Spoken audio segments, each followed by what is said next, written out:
नमस्कार, स्वागत है आपका। डेली 24 भारत देख रहे हैं आप और मैं हूं आपके साथ लता। बुलेटिन की शुरुआत करेंगे अहम खबर के साथ।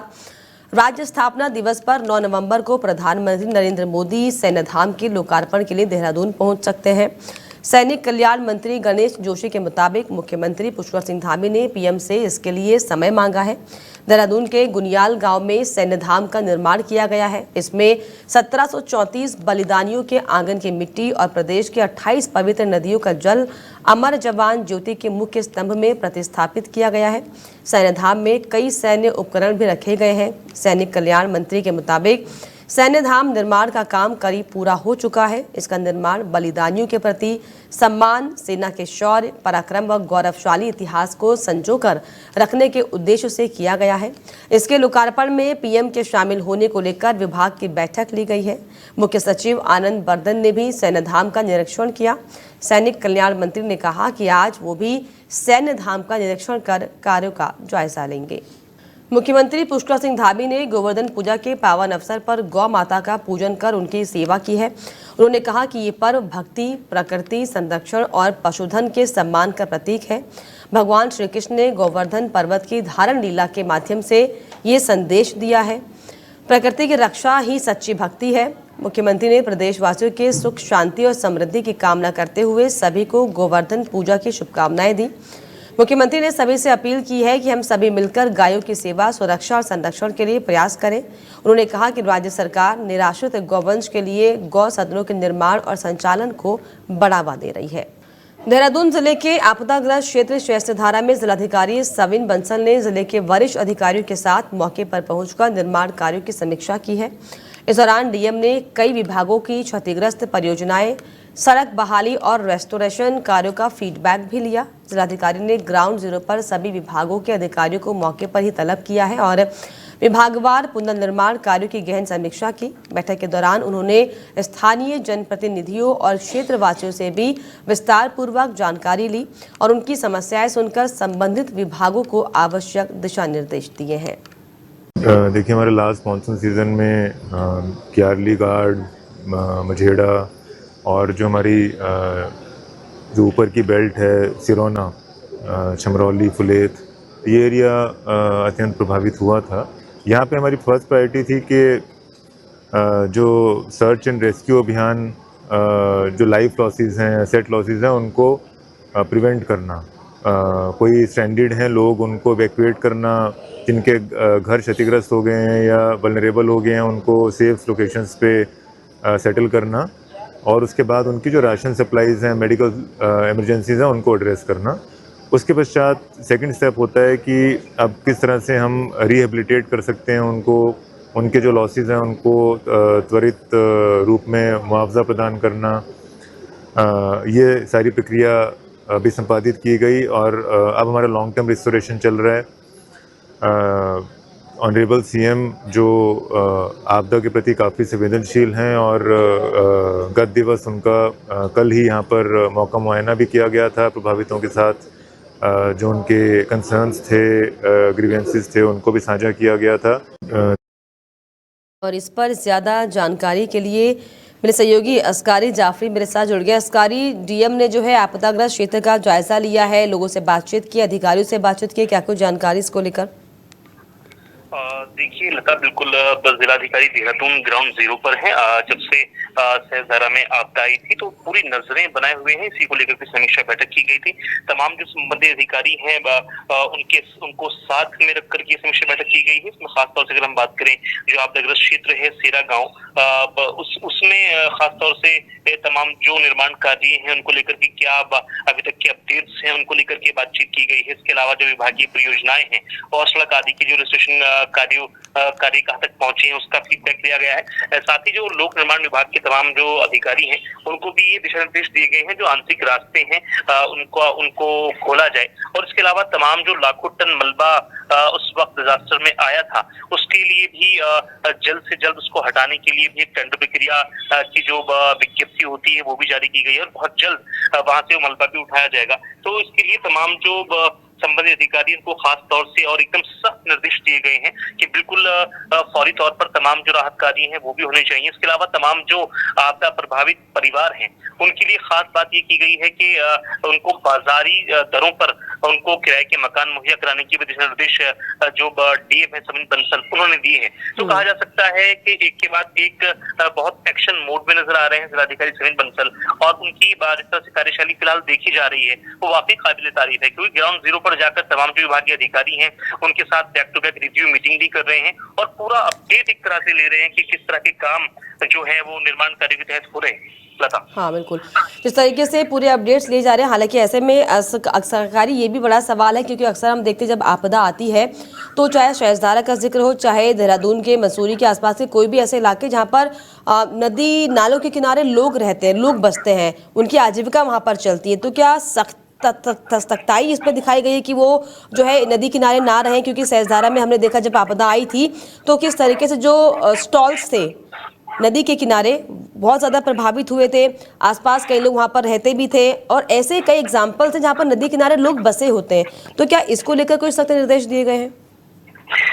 देखिए बिल्कुल लता, इसको लेकर के वक्त पर दिशा निर्देश दिए जाते रहे हैं, क्योंकि जैसे ही जल स्तर बढ़ता है या आपदा की संभावनाएं होती हैं, मौसम विभाग अपना पूर्वानुमान जारी करता है, उसके बाद ही फौरी तौर से पूरा एक कह सकते हैं कि रेड अलर्ट जारी हो जाता है और तमाम जो नदियों के नजदीक जो बसे लोग होते हैं उनको पहले ही कई बार इस तरह के अल्टीमेटम दिए गए हैं कि आप ये एरिया छोड़ के किसी अन्य एरिया का जो है वो रुख करें। लेकिन कई बार होता है कि आम इंसान कई बार लापरवाही कर जाता है, जिसका खामियाजा उनको भुगतना भी पड़ता है। आपने भी देखा होगा कई तरह की वीडियोस हमारे सामने, हमने खुद ग्राउंड जीरो पर जाकर देखा, तमाम जो लोग हैं उनका एक बड़ी कह सकते हैं बहुत बड़ा नुकसान उनका वहां पर हुआ था, जान माल की हानि हुई, कई जो पशु हैं उनकी हानि हुई। तो कहा जा सकता है कि आम जो लोग हैं उनकी भी जिम्मेदारी बनती है, जिस तरह से जो जिला प्रशासन है वो लगातार गाइडलाइंस भी जारी करता है और जैसे जल स्तर बढ़ता है उसके लिए बाकायदा गाइडलाइंस भी जारी होती हैं और लोगों को समझाया भी जाता है। हालांकि एक बड़ी तादाद में लोग वहां से हट जाते हैं, लेकिन जैसे ही जो आपदा होती है वो कम होती है, बारिश का जो कह सकते हैं बारिश जो होती है वो कम होती है, उसके बाद धीरे धीरे लोग वहां पर जाने शुरू हो जाते हैं। लेकिन अब जिस तरह से फिलहाल सहजदारा के आसपास के जो इलाके हैं, चाहे मझेड़ा गांव हो या अन्य गांव हो, उन गांव में वाकई हालात अभी काफी खराब हैं, क्योंकि वहां पर जो आपदा आई थी उसके चलते मलबा लाखों की टन में वहां पर आया था, जिसको हटाने के काम के जो निर्देश हैं वो खुद डीएम समीन बंसल ने दी है, इसलिए टेंडर प्रक्रिया भी जारी हो गई।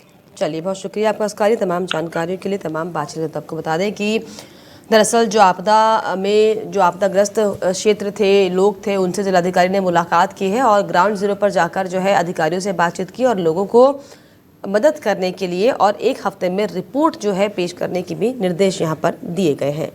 और अब खबर देहरादून से, जहां पर एक कपड़े के गोदाम में आग लगने से लाखों रुपए का सामान जलकर खाक हो गया।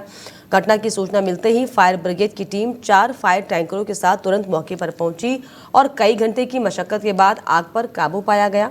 शुरुआती जांच में आग लगने का कारण शॉर्ट सर्किट बताया गया है। घटना के दौरान कोई हताहत नहीं हुआ, लेकिन गोदाम मालिक को भारी आर्थिक नुकसान झेलना पड़ा है। केदारनाथ धाम के कपाट भैया दूज पर कल सुबह 8:30 पर बंद होंगे। इससे पहले भगवान शिव की समाधि की पूजा की जाएगी। बीकेटीसी ने सभी तैयारियां पूरी कर ली हैं। सुबह समाधि पूजा के बाद विधि विधान से कपाट बंद कर डोली शीतकालीन गद्दी स्थल ओमकारेश्वर मंदिर ऊखीमठ के लिए प्रस्थान करेगी। मान्यता के अनुसार मध्य रात्रि से सुबह 4 बजे तक आम भक्त दर्शन करेंगे। इसके बाद पुनः 5 बजे से 6 बजे तक भगवान की समाधि पूजा की जाएगी। आपको बता दें कि इस साल जो है चारधाम यात्रा 2 मई से शुरू हुई है।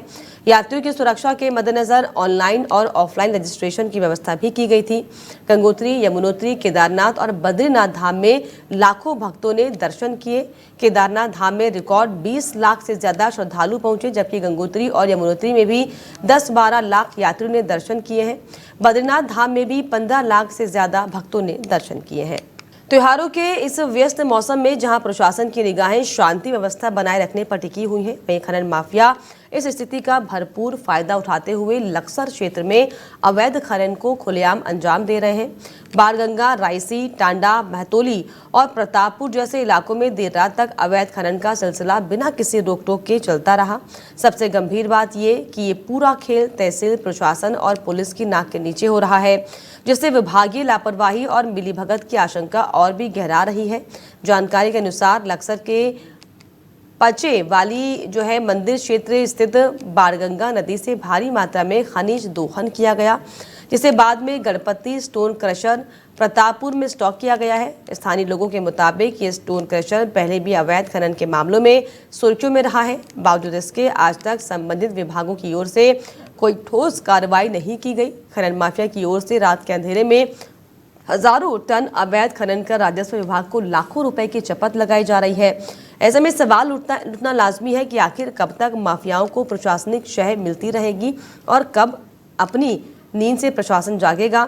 स्थानीय निवासियों ने मांग की है कि इस पूरे मामले की निष्पक्षता से जांच कर दोषियों के खिलाफ सख्त कार्रवाई की जाए, ताकि राजस्व की हानि होने से रोकी जा सके और क्षेत्रीय पर्यावरण को और अधिक नुकसान से बचाया जा सके। दिवाली की रात जब पूरा देश रोशनी और खुशियों में डूबा हुआ था, तब हरिद्वार के ग्राम बिकम्पीपुर में एक मामूली पटाखा विवाद ने दिल दहला देने वाला रूप ले लिया। इस विवाद में 18 वर्षीय युवक सौरभ पर उसके ही पड़ोसी ने तेजाब फेंक दिया, जिससे वो गंभीर रूप से झुलस गया। घटना के तुरंत बाद गांव में हड़कंप मच गया। ग्रामीणों ने 60 वर्षीय आरोपी गोवर्धन को मौके पर ही पकड़ लिया और जमकर पिटाई करने के बाद उसे पुलिस के हवाले किया गया। घायल सौरभ को प्राथमिक उपचार के बाद गंभीर हालत में हरिद्वार के एक अस्पताल में भर्ती कराया गया है, जहां पर उसका इलाज जारी है। प्रत्यक्षदर्शियों के अनुसार विवाद पटाखों की आवाज को लेकर शुरू हुआ था, जो कि धीरे धीरे इतना बढ़ गया कि आरोपी ने घर से तेजाब लाकर सौरभ पर फेंक दिया। तेजाब हमले की ये वारदात दिवाली की खुशियों को मातम में बदल गई और पूरे गांव में डर और आक्रोश का माहौल बन गया। कोतवाली प्रभारी ने बताया कि आरोपी गोवर्धन को हिरासत में लिया गया है और मामले की गंभीरता से जांच हो रही है। उन्होंने आश्वासन दिया कि इस जघन्य वारदात में दोषी के खिलाफ सख्त से सख्त कार्रवाई की जाएगी। गांववासियों ने प्रशासन से मांग की है कि तेजाब हमले जैसे मामलों में जल्द ही न्याय सुनिश्चित किया जाए और पीड़ित परिवार को सुरक्षा और आर्थिक सहायता प्रदान की जाए। हरिद्वार वन प्रभाग की रुड़की रेंज टीम ने एक बड़ी सफलता हासिल करते हुए अवैध लकड़ी तस्करी के मुख्य आरोपी नितिन कुमार को गिरफ्तार किया है। आरोपी लंबे समय से 70 कोरस सागौन और खैर की लकड़ी की बरामदगी मामले में फरार चल रहा था। वन विभाग ने इस गिरफ्तारी को अंजाम देने के लिए देहरादून, उत्तर प्रदेश और दिल्ली एनसीआर के कई इलाकों में लगातार दबिश दी है। आखिरकार नितिन को मनसाह क्षेत्र से गिरफ्तार कर लिया गया। वन विभाग के अधिकारियों के अनुसार नितिन एक संगठित लकड़ी तस्करी गिरोह का हिस्सा है, जो कि लंबे समय से हरिद्वार समेत आसपास के क्षेत्रों में सक्रिय था। विभाग अब आरोपी को न्यायिक हिरासत में भेजने की प्रक्रिया में जुटा हुआ है और पूरे गिरोह की कुंडली खंगालने की तैयारी कर रहा है। इस कार्रवाई के बाद वन विभाग ने आम लोगों से अपील की है कि अगर उन्हें किसी भी प्रकार की अवैध वन्यजीव तस्करी या फिर लकड़ी कटान की जानकारी मिलती है तो तुरंत विभाग को सूचित करें। वन विभाग के एक अधिकारी ने बताया कि ऐसे अपराधों पर सख्ती से रोक लगाने के लिए जन सहयोग जरूरी है। विभाग की ओर से निगरानी और छापेमारी अभियान लगातार जारी रहेगा। तो अवैध लकड़ी तस्करी का मुख्य आरोपी पुलिस ने गिरफ्तार किया है। रुड़की का ये मामला, जहां पर वन प्रभाग की रुड़की रेंज की तरफ से ये दरअसल बड़ी कार्रवाई की गई है और अवैध लकड़ी तस्करी का मुख्य आरोपी इसमें गिरफ्तार हुआ है। वन प्रभाग की रुड़की रेंज की ओर से ये दरअसल गंभीर कार्रवाई की गई है। थाना पिरान कलियर क्षेत्र के तेलीवाला गांव में मंगलवार को दो पक्षों के बीच हुए विवाद ने अचानक तूल पकड़ लिया और क्षेत्र का माहौल तनावपूर्ण हो गया। विवाद की सूचना मिलने पर मामले की पैरवी करने पहुंचे अंबेडकर समिति के अध्यक्ष पंकज कुमार की मौके पर ही पुलिस से कहासुनी हुई। बात बढ़ने पर पुलिस ने अध्यक्ष पंकज कुमार को मौके पर ही हिरासत में लिया, जिसके बाद ग्रामीणों में आक्रोश फैल गया। गिरफ्तारी की खबर गांव और आसपास के इलाकों में आग की तरह फैल गई और देखते ही देखते सैकड़ों ग्रामीण एकत्र होकर धनौरी पुलिस चौकी का घेराव करने पहुंच गए। घटना की गंभीरता को देखते हुए प्रशासन ने तत्काल अतिरिक्त पुलिस बल बुलाया और वरिष्ठ अधिकारियों ने मौके पर पहुंचकर स्थिति को नियंत्रित करने का प्रयास किया है। पुलिस और प्रशासन ने प्रदर्शन कर रहे लोगों से शांति बनाए रखने की अपील की और आश्वासन दिया कि पूरे मामले की निष्पक्ष जांच की जाएगी। फिलहाल गांव और आसपास के क्षेत्र में तनाव बना हुआ है, लेकिन पुलिस का ये कहना है कि हालात पर नजर रखी जा रही है और स्थिति को सामान्य करने के प्रयास जारी हैं। वहीं स्थानीय लोगों का आरोप है कि पुलिस ने मामले को बिना पूरी जांच के एक तरफा कार्रवाई के तहत अध्यक्ष को हिरासत में लिया, जिससे कि लोगों में असंतोष पैदा हुआ है।